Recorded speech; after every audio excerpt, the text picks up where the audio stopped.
Welcome, everyone. I'm Sue Barber, author, former IT director for a Fortune 500 company, turned executive coach, and this is the Visibility Factor podcast, where we explore how to raise your visibility and play bigger at work and in life. We'll explore key topics and welcome guests that help you shift your thinking about yourself so you can see new possibilities for your leadership. I'm on a mission to create a visibility movement for leaders to show their value and be seen for their true talent. Are you ready to take the next step towards a higher level of visibility for yourself? Let's go. Hello, everyone. Welcome back to the Visibility Factor podcast. This is Sue Barber, your host. Today's episode is where I'm going to share with you my top 10 lessons in leadership. And of course, everything that I talk about has a visibility angle to it. So you'll hear me intersperse some things in there where I talk about how you can apply this for visibility as well. So the very first one is trusting yourself. This isn't something that I learned early on. It's something that I've learned over the past probably 5 years. And one of the things that I realized is when I was in corporate, I did tend to trust my intuition and my experience at times, but not consistently. And now that I have left corporate, the more I do it, the more I can see better decisions being made, not worrying about what other people are doing. So I don't worry about comparison anymore. I don't look for validation from other people. I just really focus on what I think is the right thing to do. Just try to really trust yourself first and see how it feels. It really can be a game changer. The next one is act like you are equals. So I think there's a tendency in companies where you might want to meet with someone who's higher on the organizational chart than you are or has a much bigger title. We tend to think, well, they're not going to want to meet with me. They won't have time for me. And instead, I would love for you to start to see yourself as an equal. And the reason that's important is because you show up differently when you think of yourself as an equal with that person and not putting them on a pedestal. So find the way to think of them as someone who's a friend or a peer or even a neighbor, right? You are going to show up in a much more confident way when you are talking to someone at that level, because mentally we go through this, I have to do everything perfectly because I may not get another chance to meet with them. And I want to show up in the best way. Try to show up in the best way just by being yourself and by talking authentically about what you need to talk about.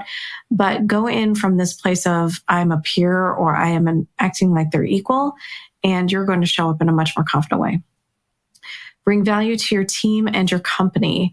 I think a lot of times we focus on doing the job, but we don't always think about, is it adding value? So I can tell you many times where we went to meetings and we didn't even question going to these meetings, or we kept doing the same things in my team. So I think there's always this question of, are we doing the right things? Are they adding value? Is there something else we should do?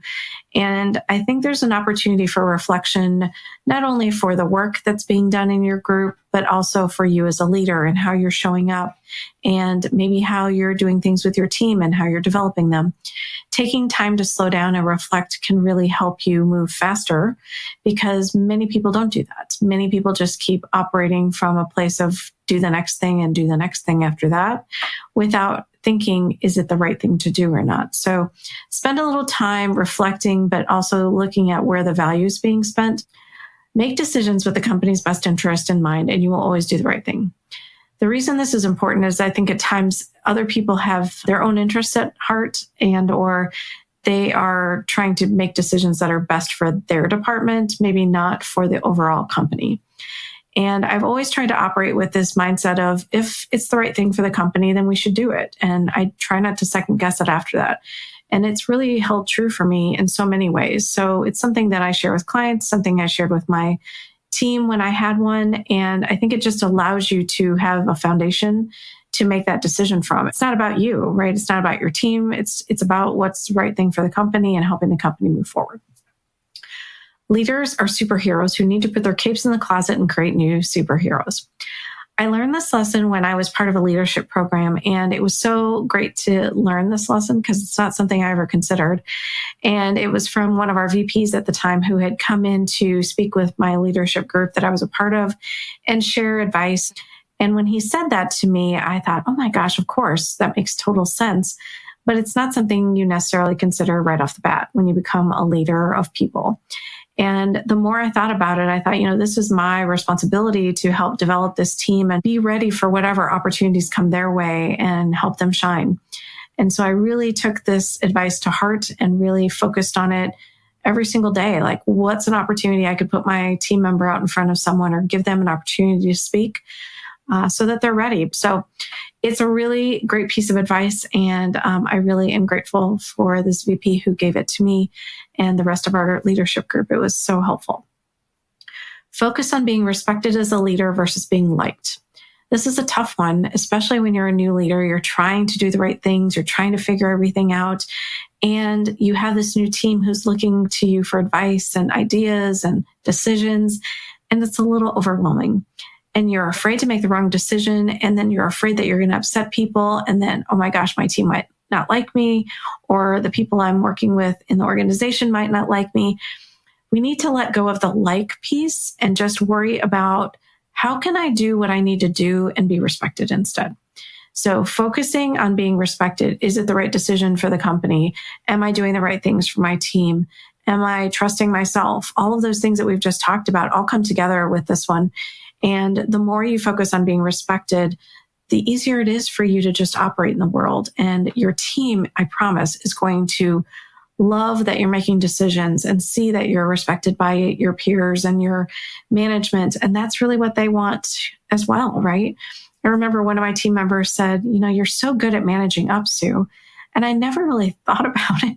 I was just trying to push forward decisions and remove obstacles for my team. I was just trying to do the right thing for them. So I think there's more that we need to do for people to help them think about being respected, and that it's completely okay, right? And you have to just keep moving forward with whatever it is your goals are. You are paid to think and plan. So my previous manager gave me this book when I was taking over her role. It was like a cute little book with all this advice in there that I've continued to make for other people now. And it really is just great advice. And what she said to me that I really wasn't necessarily thinking about in that moment is that I'm now responsible for this team and where this team is going, and understanding the vision for that and creating that if it doesn't exist, and helping the team move forward. Because if I'm not paying attention to what the team is doing or what we need to be doing in the future, no one else is either. And if you think about it, it's really easy for management to make decisions about a group that they know nothing about and decide that that group's no longer needed. So you have to continue to show value, as I've talked about earlier, but the leader of a group needs to be thinking about 6 months from now, a year from now, what are we going to be working on? Are we aligning with the right people? Do we have funding? Do we have the right resources?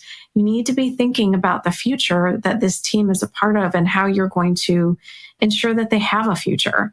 It's part of your responsibility and part of your role. And I was really grateful that she gave me that advice so that I could keep that in mind whenever I was thinking about projects in my team.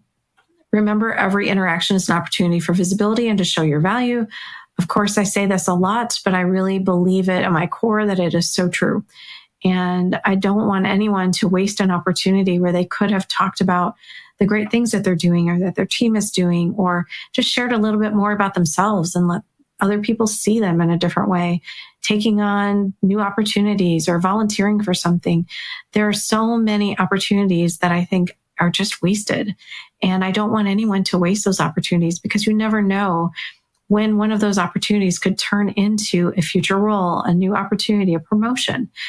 That is what happened to me. I've seen it happen to me many times and to many of my clients and my former team. They just show up and you just need to be ready for them. So that leads into this next one. Opportunities will show up when you least expect them. Be ready to step up and lead. A lot of situations happened where, the company's changing the org structure. We're buying something, we're selling something. We're just going through an overall change in how we do things. There's all kinds of things that happen on a regular basis. And you need to be prepared for those, because it's going to put pressure on you to lead your team through that change. And so when that happens, you have a choice to make. Am I going to accept the change and move forward and help my team get through it? Or am I going to be stuck and not want to accept the change and make it really hard for anybody to get anything done? Even though change is hard, and I have been through my share, it brings so many opportunities. And I want you to recognize that there's so many chances that people could do new things. Even though they can't see that right away, you as the leader can help them see that. So accepting change quickly and being able to move forward with it is a really great thing that you can just take advantage of then. And, I had an example where I had a manager who got hurt in a terrible accident and was out for 6 months. And I had to step up and basically be the leader of that team while he was out. And that was certainly unexpected and never wanted anything like that to happen to him. But I was ready and I had prepared. And so those are moments you just need to be ready for whatever shows up and take advantage of it as best as you can. And the last one is asking for what you want and having clarity. And I've learned more and more about clarity over the last few years. When I'm working with clients who are trying to go through a career transition or make a tough decision, having clarity for yourself is so important, and being able to then communicate what those decisions are that you've made for yourself or the direction that you want your career to go in, it really makes a difference. But if you don't have the clarity, then no one else can help you. So think about, you want to go in and talk to your boss and share, this is an idea that I have. I would like to do these types of things next, or I have in mind to do this role or this role. Then they can help you. Then they know where you want to go. And if they disagree that that's the direction you should go in, then it's a conversation to have. Maybe they don't think you're ready. Maybe they think there's another opportunity that would be better for you. This is all about a conversation, but it starts with your own clarity and saying, this is what I want to do. Now, I'll tell you, I did not do a great job of this. I had to learn the hard way that I wasn't being clear enough. I wasn't sharing what I wanted to do. And because of that, they were doing their best to help me. And that's how I had this accidental career, because I fell into things that worked for me and were great, but it wasn't necessarily a plan. And so the more you can plan, have clarity, and be able to talk about it with people and share what you want to do, you might actually get that, right? You might actually attain that sooner than you thought. So spend some time having some clarity about what you're doing, do that self-reflection that I talked about earlier. All of that kind of comes together to help you be able to have the career that you actually want. So now I'm going to transition into today's visibility action plan. I would love for you to listen back to this again and think about which one of these really resonated for you the most. Which one is something that you really think would make a difference for you in your career and that you could start to take advantage of? How can you apply it quickly and be able to start to integrate it into what you do every day? And if it starts to be something that's easy for you in the next 3 months, well, then you can pick another one. But even if you don't choose from my list, think about your own list. What are some things that you've done that you wish you could do more of, or some things that you want to work on? You can add to this list in any way that you want to for yourself, but I would love for you to just start to take advantage of things that you can do quicker and not just wait. I think sometimes people wait a long time and then wonder why change isn't happening for them or they're not getting what they want, because they haven't done anything to move things forward. So you get to decide this, you get to make these decisions, and you get to make it happen. Thanks so much for joining today on the Visibility Factor podcast, and we'll catch you on the next one. Thanks so much for listening to the Visibility Factor podcast. Remember that visibility starts with small steps that are intentional and consistent each day. Be bold, be visible, be the leader you were meant to be. Find us and subscribe on Apple Podcasts, Spotify, and wherever else you listen to podcasts. Follow us on all of our social media platforms, which are highlighted in the show notes. Thank you for listening, and we'll see you next time on the Visibility Factor podcast.